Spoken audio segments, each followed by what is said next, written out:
guys, and welcome to another all-wheel drive action episode. And today we actually have something pretty cool in store for you. We're doing a rig rundown of the mighty Suzuki Jimny. Now, this has been my car since I've been on my L's, so I've taken it in a few hairy situations, but it's gotten me through, and I'm really excited to show you guys today. So, first of all, this is a 2010 Suzuki Jimny.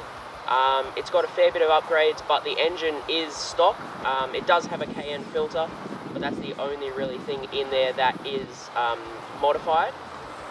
So yeah.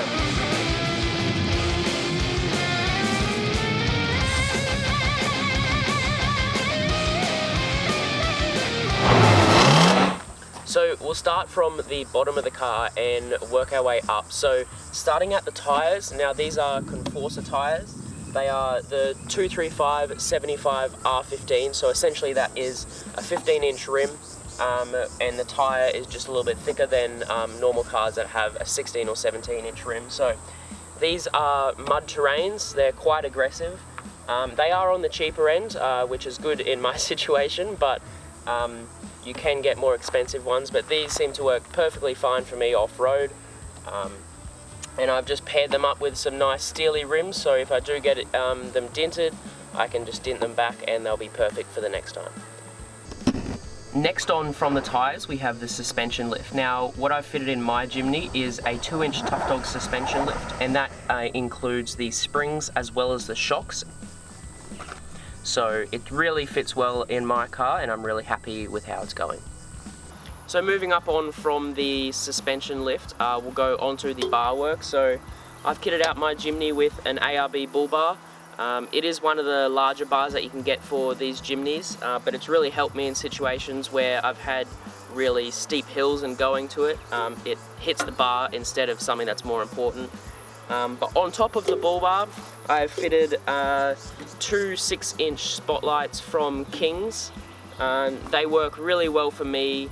Again, they're really cheap and really reliable. And talking about reliability is my Dominator X winch. So this is, I think it might be a 6,000 pounds winch. It's a 7.2 horsepower, kitted out, got it all fitted in the bull bar, so it's ready to go whenever I have a problem. And so you plug the switch in here, and then you've got your controls. You can either do Bluetooth or just through the cable. I opt to do the cable, and I just run it back into the cab, and I never have any problems with that, but people prefer different things. And moving on top of that, we have the antenna for the radio whip. It's a little bit big, this one. I do have a smaller one, but when we're driving out west on bigger adventures, I like to use that because I can pick up stuff from a lot further out. So that's the bar work on the Jimny, and we'll move on back. Now we have the snorkel on the mighty Jimny. So this is just one that I picked up from eBay. I think it was around $90. Just says Jimny on the side, and luckily I actually put this on because not even a week later I'd fully submerged it up to here, which is insanely high, and if I hadn't have fitted it, it would have completely flooded the engine, and I would have been stuffed. I would have needed a completely new engine. So I'm really thankful for putting this in. So we'll move back into the cab now.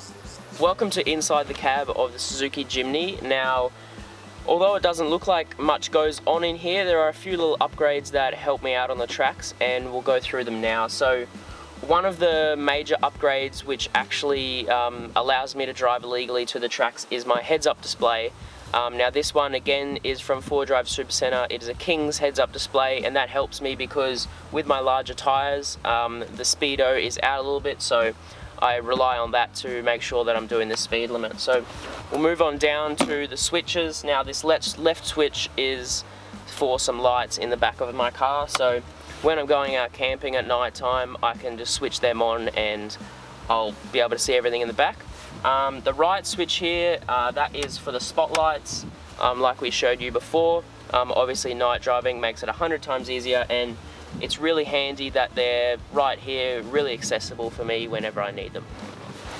Now, the next upgrade that I did was this Oricom radio. I believe it's an 80-channel radio, and it's really handy. I can talk to my mates, I can get someone to spot me, and also when there's traffic I can suss out what's going on. That's pretty much it for my cab, but I do have another really important upgrade that I would definitely stress getting when you're just getting into forward driving and just starting driving, is the infamous P plate. Now I'm hoping to get rid of that very soon, and it will actually lose a lot of weight. I think it's about 150 kilos of weight reduction that I'll get. So we'll move on into the back of the car and we'll show you some lights. And the speaker, but yeah. Hey guys, and welcome to the back. We'll just get in.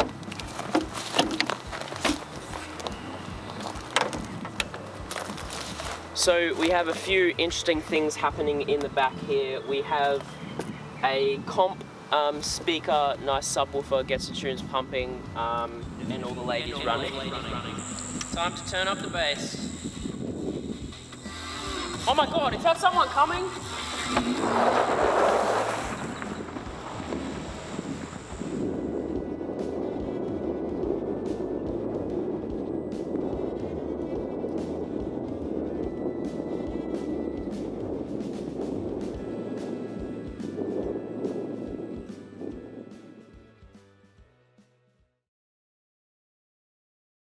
Also, with the light switches up the front of the car in the cab, it runs down to the back.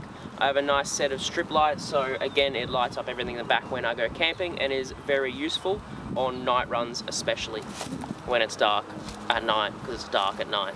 On night runs when it's dark at night, because it's dark. Approximately 10 hours later. Moving on to the back of the car now, and it is kitted out with a tow bar, so whenever I need to tow anything, I am equipped to do that. And also to the left of the tow bar there is a rated recovery hook, and that is really handy if I get bogged. But knowing me, I rarely get bogged, just because I'm not as bad as driver as the likes of Jared and Max and Jonah, but you don't need to tell them. But yeah, that's just the fact.